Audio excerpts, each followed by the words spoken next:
The following is not meant to serve as medical advice. It is merely the story of my own journey and learning process. All the Unexpected, Season 3, Episode 5, Enduring Hope.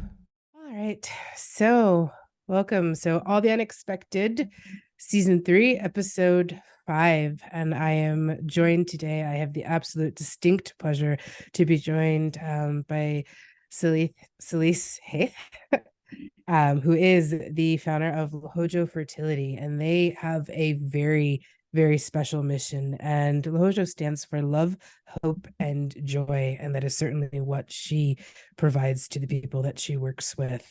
It is a fertility support service and a company founded by Salise with the mission of counseling and supporting women as they navigate the often unexpected, challenging, and we want hope-filled journey of infertility. And so we'll talk a little bit today about her mission, what she does, and kind of a couple of different pieces of advice, and hopefully we'll go from there. So Salise, welcome, and thank you so much for joining us today. Oh, thank you, Kimberly. So glad to be here. So just to kind of, I don't know if I missed any bit of the introduction, but to give our listeners a kind of idea of what motivated you to start doing this work. So how did you end up where you are today?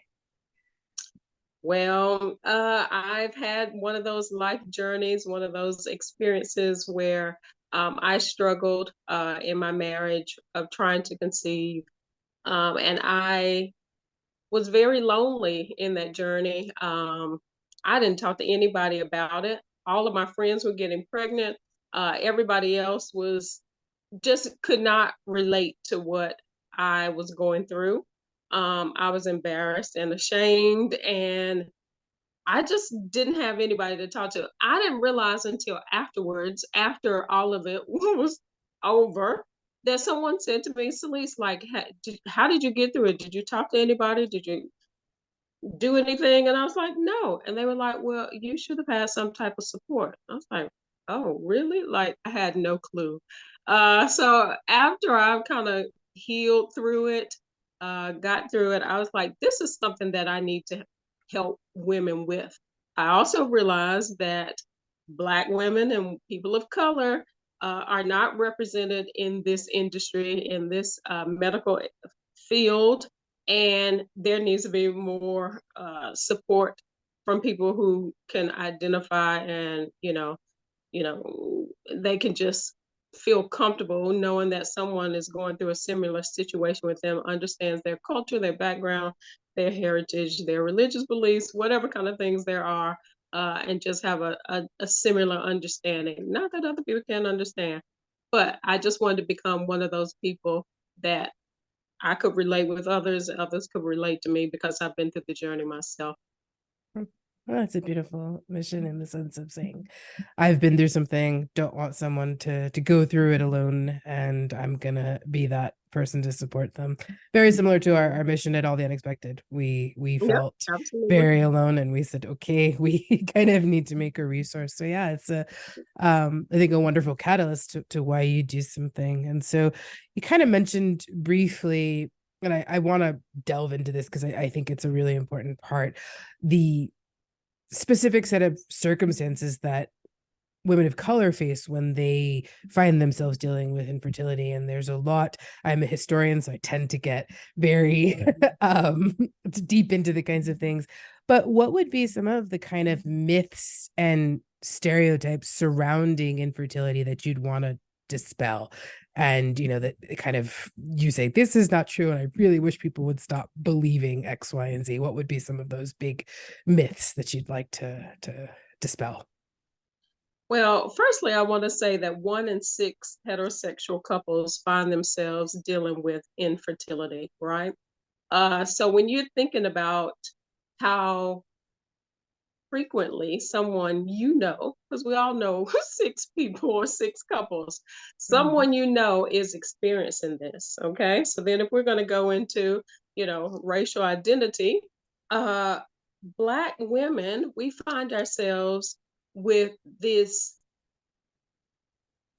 culture and society view that we are fruitful like rabbits, like we're always pregnant, we're always, having kids, we're always having issues with, family, baby drama, mama drama, all that kind of thing. So there's a stigmatism out there that fertility for Black women or couples is not the norm. Like this doesn't happen.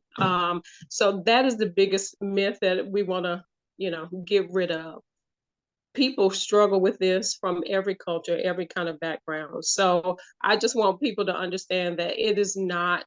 And another thing I'm going to go to with a myth is that biblical history, and I think that is very pervasive, but the Bible talks about God shut up.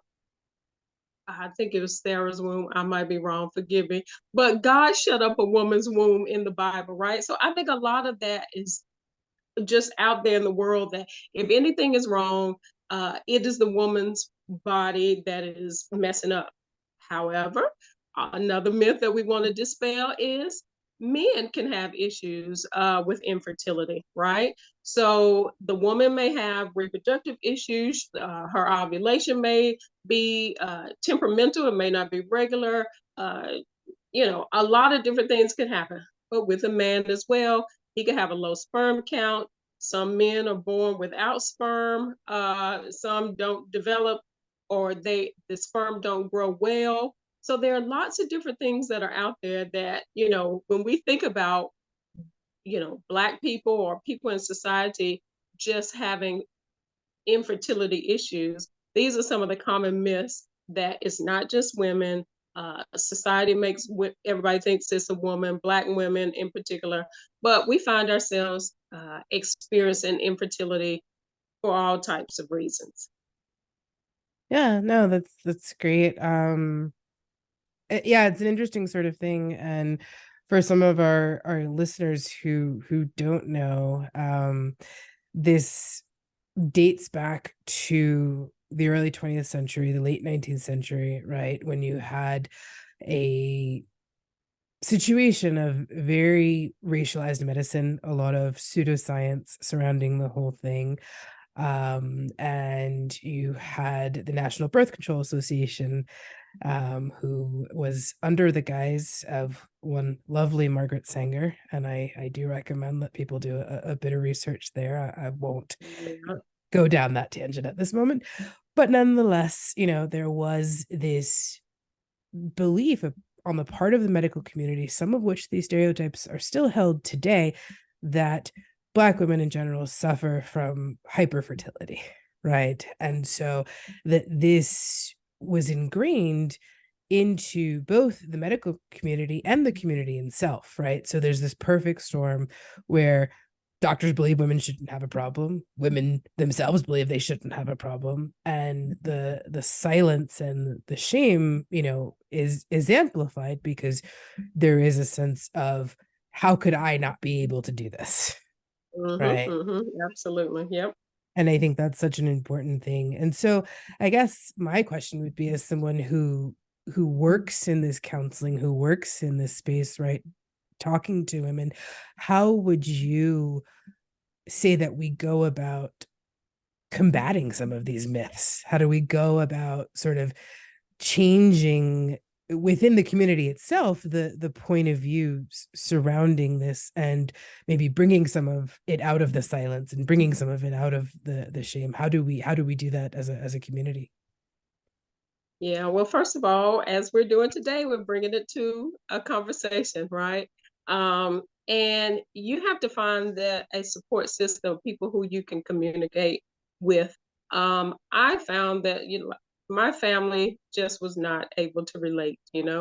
Mothers, sisters, aunts, cousins, all of those people had children and could not relate. So I think if we think about combating this with just looking into the support that's available, whether it's through a coach, whether it's actually seeking fertility treatment advice. A study found that Black women start treatment 2 years later than white counterparts.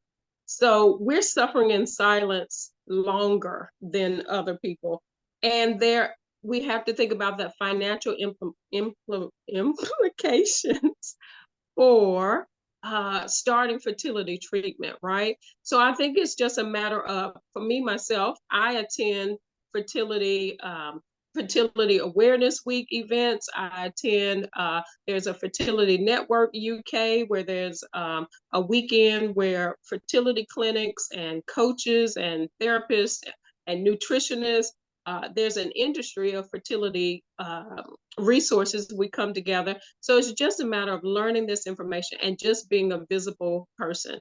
Um, Now, things are different in the US, Mm-hmm. which I'm not really as aware of, but it's just a matter of being out there, talking about it, let people know. There's support groups, there are coaches, there's resources online. And if we're just more comfortable. I don't know if you can how you can get more comfortable within yourself, but just finding a way to make yourself more comfortable to talk about this conversation and to get it out there. We will make big strides because it's something a lot of people are going through. They just don't want to talk about it, but it's out there. And if you find that there's some people who want to talk about it, they'll find you, right? We'll find each other. Mm-hmm. So yeah, I think that's a good point. So maybe even going further than the family circle, right? So that it's, if your own built-in village can't really support you because no one understands, everybody's got kids, right? Finding and building that new village. Yeah, I think that's such an important point. And so um it's interesting. I think, do you feel in the work that you do, and do you, when you talk to clients, you talk to people, and I know that you probably inhabit this space in the sense of conferences and panels and all these different sort of aspects of it, do you find that women more often than not in general bear so much more of this burden, even though we kind of are agreeing that fertility is a kind of 50-50 thing, right? It could be one or the two partners with pretty equal odds, right? But do you Right. feel that women bear this burden sort of unfairly?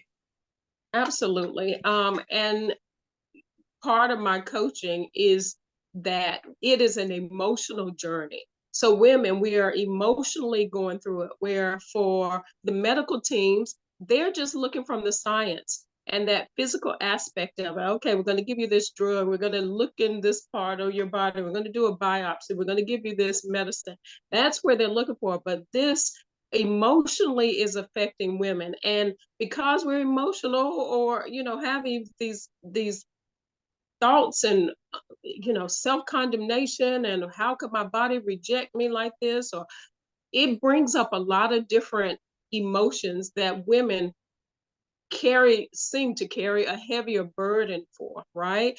Because it's not anything that you could just dismiss. It is something that women go through every month. Every month you are having a loss, you're experiencing grief, you don't have anyone to talk to. And initially you probably find those people.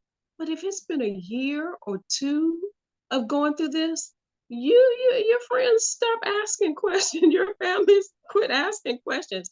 So you need a proper support. And if the women do need emotional support for that, and that's something that women can find in a lot more places than they could when I was starting out.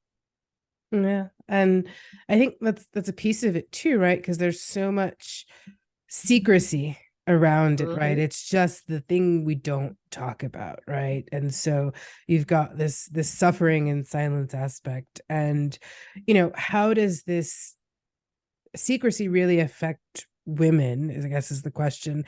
And what do we do to sort of normalize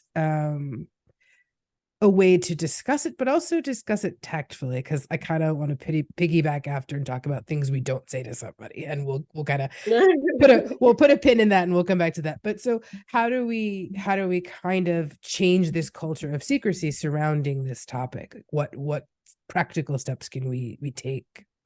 Absolutely. So, of course, just finding a support network, right? So, if there are community groups, so in the UK, there are um, local communities that get together to talk about it and discuss and meet up. You can also educate yourself about it, right? I remember when I was going through it, I was thinking, okay, we're just going to get pregnant. It didn't happen. But then I started thinking, like, well, how does your body work? Like, how do you? And then I was like, oh, yeah, you can only get pregnant like 3 or 4 days out of the month. So all of this other stuff around here, you just don't know. So educating yourself and then realizing like things are seasons, right? So you might be going through a season where you feel very emotional, where you want to talk about it. You may go through a season where you don't want to talk about it, but just knowing how you're kind of processing and where you are emotionally, seeking professional guidance, practicing gratitude, just doing things that will allow you to find your self-worth and your self-value. And then when you feel comfortable being able to talk about it, feel free. Now if you don't want to talk about it, openly, feeling doing things like journaling, blogging, vlogging, podcasts, those kind of things where you can just kind of talk about it.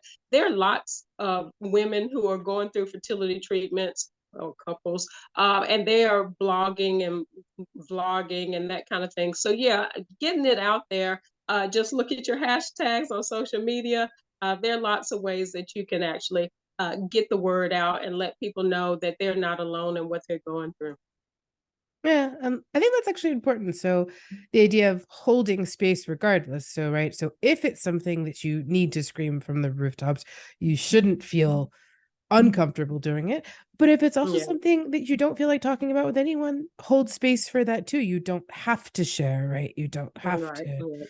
to do that. And so it's interesting. So I liked the idea of holding space for self. And one of the things that I think it's important is to remind women how you hold space for yourself and when is it okay to say no to something, right? So I'd like you to talk a little bit about that. What kinds of things can we do to hold space for ourselves in those moments that it is a little harder and it is a little rough? What are the kind of things that women can do, and what are the kind of things that are okay to say no to?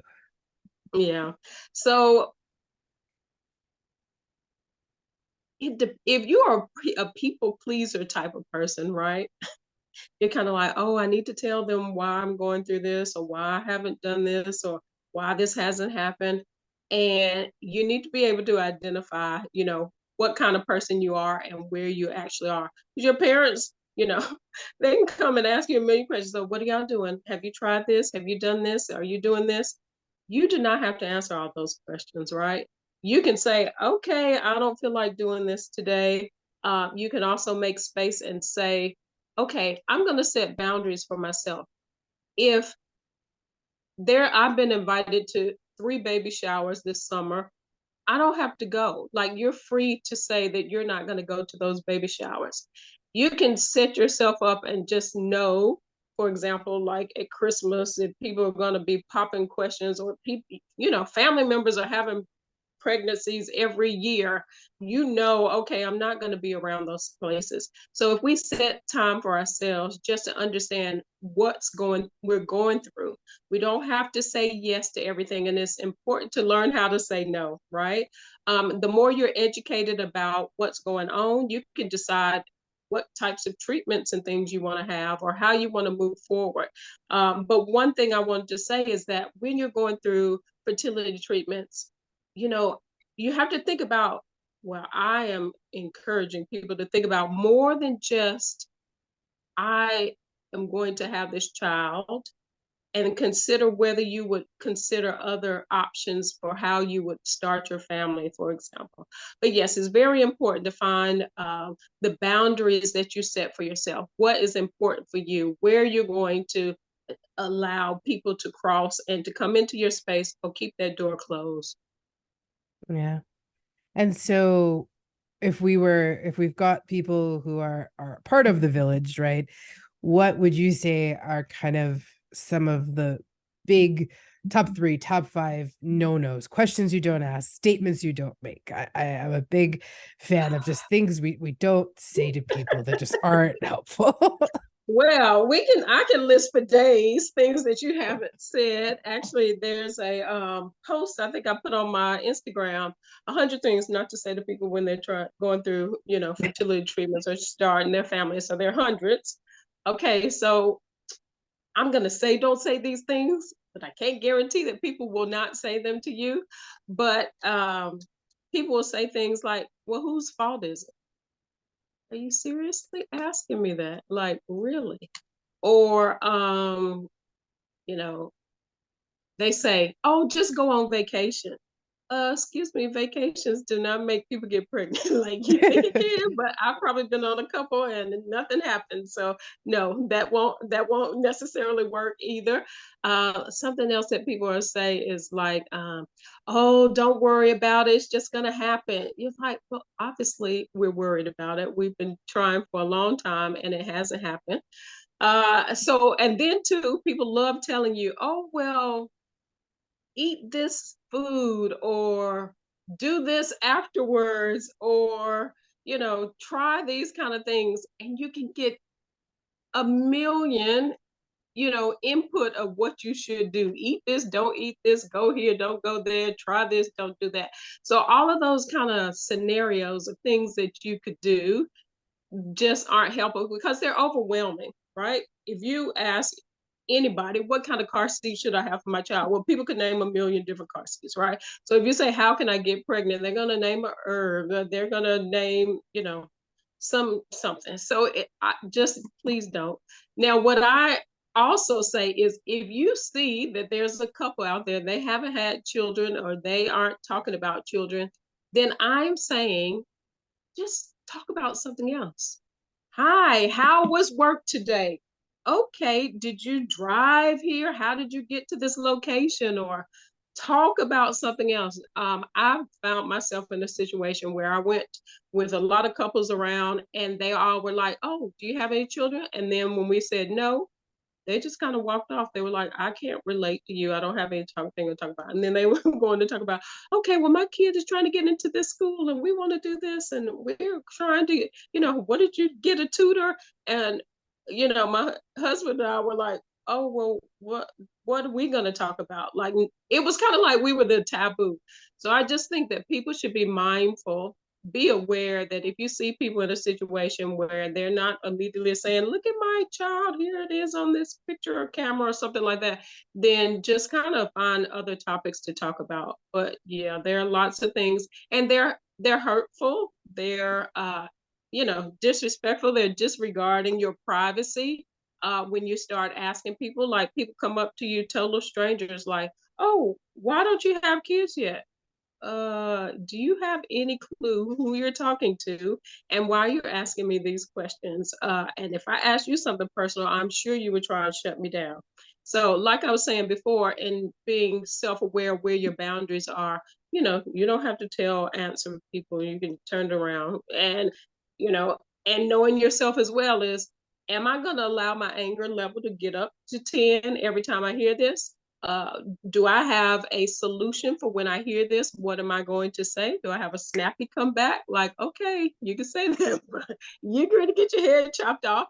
Or do I ignore it? Or, oh, do I have something, that I want to say that, don't ever come asking a stranger those types of questions before. So, yeah, just kind of thinking about in advance if you find yourself in a situation where people are saying rude or disrespectful things to you, how you're going to handle it is important. Yeah, no, that's a lot. So I guess are saying that there's a blanket, just don't ask until someone offers, or is there because let's say we are saying, but it's my daughter, it's my sister, it's my something, right? Is there a way that someone can broach that? Can we say something like, hey, if you ever want to talk, or what would be the way Oh, absolutely. to show the Okay, person right. that you're supportive? No, well, this is the second part of the question. So we know what we don't Yep. say, but let's say we Yeah. still really care about the person and we do really want to know, and it's not a complete stranger, right? And we want to be Yeah. able to be supportive without being invasive. What are some phrases that someone could to say to, their sister or their daughter or something that isn't invasive, it isn't hurtful? Okay, absolutely. So I was thinking of strangers kind of coming up to you or people kind of like outside of your close comfort zone. But if you have family members or people who are very close for you, feel free to ask them how are they feeling? Are they going through anything additional? without going into specific, have you tried IVF or have you tried, going to fertility doctors? Just say, are you, how are things going? Just ask about their health, right? Their emotional kind of health, and just listen. Can we just say that? Just listen.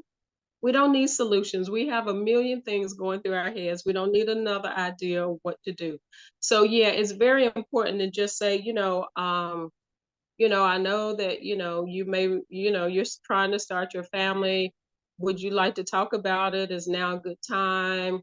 Is there any way I can help you? I found that people said things.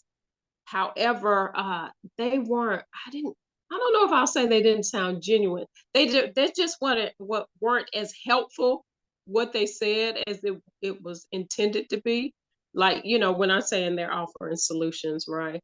Or you're going to be a great mother, or you're going to, this is going to work for you one day.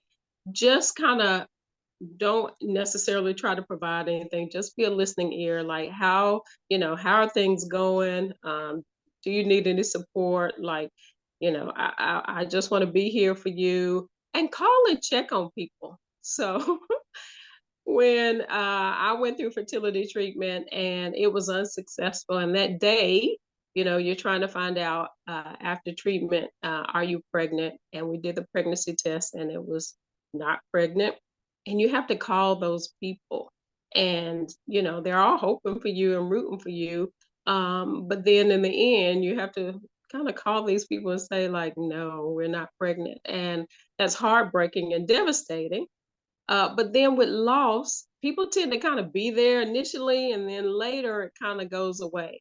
So people who've gone through fertility treatments or trying to conceive for periods of time, find that things kind of, it kind of dwindles away with the support that you have. So I'm just trying to say, be consistently there for your friends or family or whoever it is.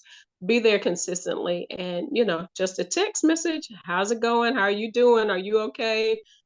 Things like that are just make a difference. I'm thinking of you, I hope everything's okay. Yeah, those are really nice things to do. Yeah, it's like the food pantry that has 100 people on Thanksgiving, and then in March they're like, "Is Yeah, there any soup?" yeah, Right? So yeah. yeah, I think maybe that's a great point to make, that chances are 2 years into the process, someone's gonna need you a lot more than they will 2 months into it, because everybody else will still be Absolutely. asking about them Yeah, then. And absolutely. yeah, that's a great piece of advice for the support people, right? To sort of, Hmm. you know, and I think that's a big piece of it too, right? So it's most people in many situations, right, going through any sort of trauma, and it is traumatic, right? Let's be It real. is Like definitely dramatic. you're Absolutely. you're talking about, hope and expectation. You're talking about loss. For a lot of people, it is not necessarily always the struggle to conceive, but the struggle to maintain a pregnancy, right? There's a lot of Hmm. different things that happen. So, understand that there is um reoccurring and compounded trauma. And I think it's something to say, like, think about a woman who every month you're getting your period. That has to be traumatic if you're sitting there trying to have a baby, right? So understanding Hmm. that you're dealing with someone who's in a space of trauma, give them space, and know that more often than not, they need someone to listen and not someone to give advice, right? And Absolutely. I Yeah. think that's a really big piece of it. And so kind of, for, let's say, the person that's listening, right? And she's kind of at or they are the couple, who are whatever permutation of it is these days, right? So the person trying to I to know. have a baby, well, I hold space, right? So the person who's on this journey, and they're just kind of starting. What How long would you say to wait before you should go and try to get advice and try to start talking? It's because I think that's kind of one of these things that people say, okay, well, I'm just going to try. And then at what point do you say to the person, hey, okay, after this amount of time, or after this, series of circumstances, when do you actually say, okay, maybe I need a little help? And you sort of raise your hand and say, can someone come and look? Absolutely. You know what? If you think you want to have a family, I'm saying go to your doctor. I don't care what age you are, 18, 20, 22, whatever. If you think you want to have a family, I'm saying go and get checked out, because if you can imagine, you're in a relationship, you're ready to start having a family. Then you start to do things and you find out, oh, my periods aren't regular. Oh, I have endometriosis. Oh, we have a low sperm count. Oh, I have whatever kind of issue is going on. It's not too late. I'm not saying it's too late. But if you knew beforehand, you could be working, because your body has to do things, right? And whatever kind of treatment or things you have to do to resolve that issue, if you resolve it before you get to the point of needing it. Now, it's very important to know that women are born with all the eggs that they're ever going to have. And as you get older, the quality and quantity of those eggs decreases. Some fertility clinics don't take people after a certain age. So if you're around mid 30, the quality and quantity of your eggs has already, I'm not going to say significantly, but almost significantly declines after the age of 35, right? So at any point that you're thinking, I want to start a family, I'm saying go to your doctor, check out, make sure things are working correctly, because once you know once you get to a certain point, it takes time. So if you are ready to start your family, you've been trying to have start your family for over a year, for example, then you go to the doctor, you've already lost a year.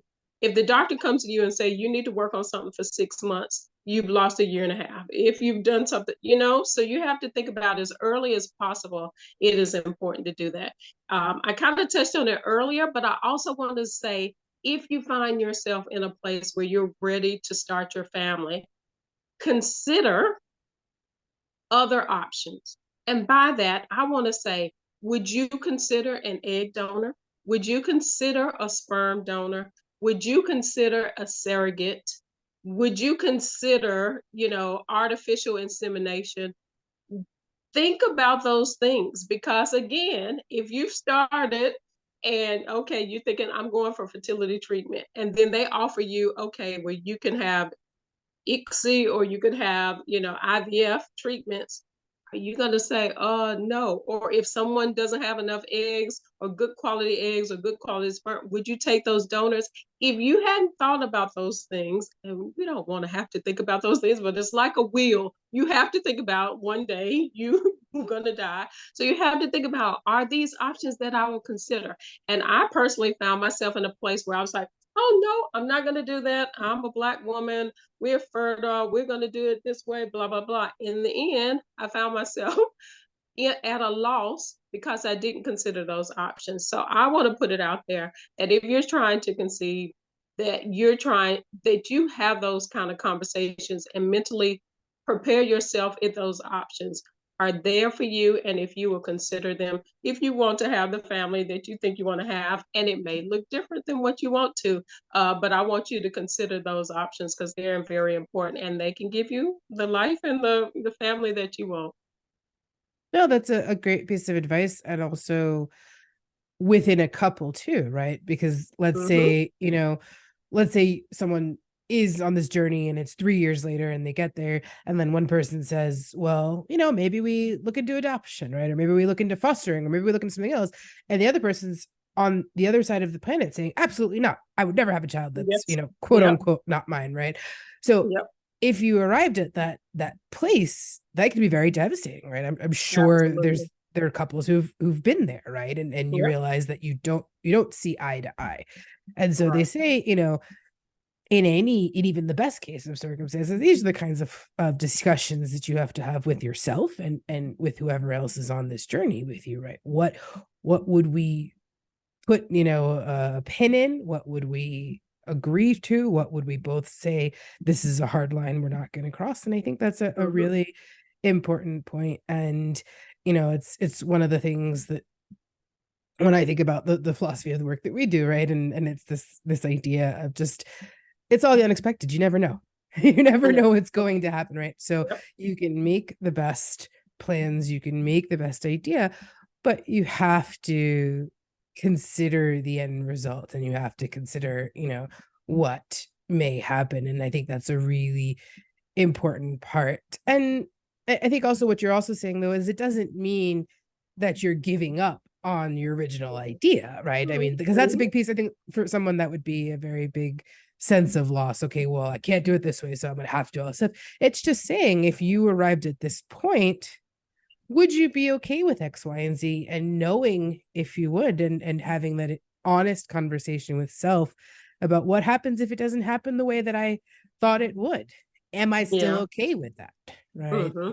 No, Yeah. that's a And that's another level of loss too, right? If you think it's going to happen one way, then you get another way. Are you going to be disappointed or are you going to be happy? Is this going to give you exactly what you wanted or is it going to, you know, cause something internally inside you? So yeah, as well, considering freezing your eggs, freezing sperm and freezing embryos. Those are options. So again, when I was saying consider very early if you want to have a family, options, consider whether you would like to freeze these things. Because even if you were to do treatments, for example, you may have more eggs than you actually need at the time, or more sperm, or the embryos, and they could be frozen. So, consider that as well. You might think, oh, I can use that later or years down the line or when I find a partner, for example. But yeah, freezing is an option as well to consider. is it a lot more cost effective in the UK? Because I know in the US it's one of those things where it's a pretty large barrier for many people to do that. So I wonder there's the difference I don't because think it's as large as the treatment itself. So no, in the UK, it's not as large as the treatment itself. In the UK, though, they actually have a 55-year storage life. It's like you're gonna put it in your will. I leave my eggs or my sperm or my embryos to my grandchildren, right? 55 years. I'm like, who's doing something for that length of time? So yeah, just make literally sure you brave new world. consider. Yeah, these clones exist. That's my grandmother. Hi, Granny. So yeah, you can. Yeah, it's. I don't know. I think consider. We didn't touch on this, but I kind of want. Well, you kind of did. Thinking about the financial implications, right? If you need to do fertility treatments, have you know, consider the cost, right? Because I found myself in a place where we could only afford one treatment, right? We didn't have the funds to do it multiple times. I went to a fertility conference and a woman said she had over 10 treatments. Wow. But that still doesn't guarantee that, you're going to have that child afterwards. But she had the financial means to try that many times, right? So I just want people to consider as well whether, this is something they can do viably through, their finances and to prepare for it. So if you're starting out and you think this could be something that you need to do, create some type of fund or funding preparation for if this is necessary for you is something to consider as well. So that's part of the planning too, that it should that yeah, and maybe that's a good piece of advice that, as you approach this journey, that maybe making some sort of blueprint, right? Saying, what Hmm. avenues would we want to take? If we needed to take those avenues, do we understand the implications of the costs, right? And in which case, what are we willing to burden ourselves with? What are we willing to put aside, right? So having, I think the theme across a lot of what you're saying is that there should be an openness in this part of the discussion. This is where you have to be most transparent in sort of how do you see this journey going, right? And so are there is it just Right. something that there's a lot of resources, or is there like somewhere specific people could look to kind of understand? So maybe I'm really new to this and I don't know what the options are, and I don't know, what I'd have to even consider, let alone being able to consider it. How does someone kind of start that ball rolling? Absolutely. So there's a human fertility and embryology association where you can find out like clinics and what things mean. In the UK as well, there's a fertility network UK charity which offers all kinds of resources, just basic general FAQs that you can find information of. If you search fertility, if you search for infertility, if you search for, all those words, you can find out lots of information. But we're, Lohojo Fertility Support Services offer a lot of resources as well. And we've been doing Fertile Fridays, asking, answering frequently asked questions about fertility. So there are lots of ways to find information. I encourage people to just seek out support. There's always someone there available to help, and I look to hopefully help Okay. people as well. So yeah, I'd love to piggyback off that and tell us a little more specifically about what you do. So what do you as the coach offer? What do you I'd love for you to speak a little bit about the calendar because I got a glance at it, but I'd love to hear your description. So yeah, please plug away and Yeah. tell us what you Oh, do for people and how you guys help and the services and maybe where people can get in contact with you and etc. fantastic. Thank you so much. So, yes, Lohojo Fertility Support Services, we offer coaching services to people going through fertility treatments, helping them on the emotional roller coaster of trying to conceive, right? So, we're helping them with their mindfulness. For coaching strategies in terms of, as I've discussed, lots of things to consider when you're going through fertility treatments or considering starting your family. We have lots of discussions in terms with our clients about how best to do that, what was going to work for them.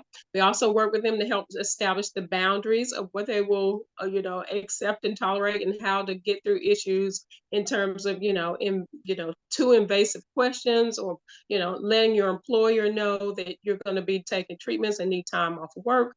So we can help with lots of those things. We also have an online community where we support each other, so you can find yourself in a safe place there with other women who are going through the same thing. It's mainly women, but men can join as well, but it's mainly women there. We also, I just teach women about self-love, right? So just how to find your worth outside of this child or this family that you're trying to create. I found that a lot of people are actually trying to have a family to perfect their imperfect upbringing, right? So they think, oh, well, this child's going to be the rock star that I wasn't, or this child's going to go to medical school like I didn't get the chance to, or I'm going to give them the pony that I didn't get, or whatever these things are. And so that mindset behind there is challenging what you're trying to do, because you're trying to create a mini me, but this child is not supposed to be the mini me. And I found that for myself. I'm like, oh, when I have this child's going to go to all the things and events I want to do. And then I was thinking, they may not. And what are you going to do when they don't want to do what you want to do? So yeah, we're helping women and discover those things. So we offer coaching service, online community, and just mindfulness resources, self-love resources. So the fertility affirmation calendar is something I designed. I woke up one morning, I heard the word fertility affirmation calendar. I said, what in the world is that? Looked online, didn't see anything existed, and I was like, oh, I can do that. So yeah, it's just positive affirmations for women who are going through fertility, where they're just trying to get their mind to, because your mind is telling you this is not going to happen for you. Your body's telling you this is not going to happen for you, but you know that this is something that you want to happen. So it's a goal that you're trying to achieve, and your mind is fighting your desire, your heart's desire. So these affirmations are affirmations you can say. We have 12, and each month you kind of tick off daily that you are consistently quoting and affirming out loud that this is what you choose to believe. So these are distinct because they're, I choose to believe I will be pregnant. I choose to believe that this is going to work for me. Because you can say affirmations and you're saying I am pregnant, and you're just fighting that in your head. You can't hardly get your head around it. But you're choosing to believe gives you an empowerment to know that this can happen for you. You're changing, you're mentally aware that you're making a decision to have something happen in your life. So yeah, we're offering those out on lohojo.co.uk. Again, it's the first two letters of the words love, hope, and joy. Also can be found on Instagram at lohojo.uk. Although I'm in London, UK, I help people around the world globally. So yeah, look me up. Wonderful. Thank you. Well, I want Mhm. to thank you so much for taking the time to sit with us today. And to everyone out there, know that there is support to be found, know that there is community to be made, that one must not suffer alone or suffer in silence if you choose not to, and that there is sort of another path. So thank you so much. Have a Thank wonderful you. day. Appreciate it. Dear listener, thank you for joining us again today. It's been a pleasure. As always, we look forward to hearing your thoughts and questions and comments. We can be reached on our website, www.alltheunexpected.com, one word, or via any social media, Facebook, Instagram, even Pinterest. Thank you so much for listening, holding you all in love and light, and have a wonderful week.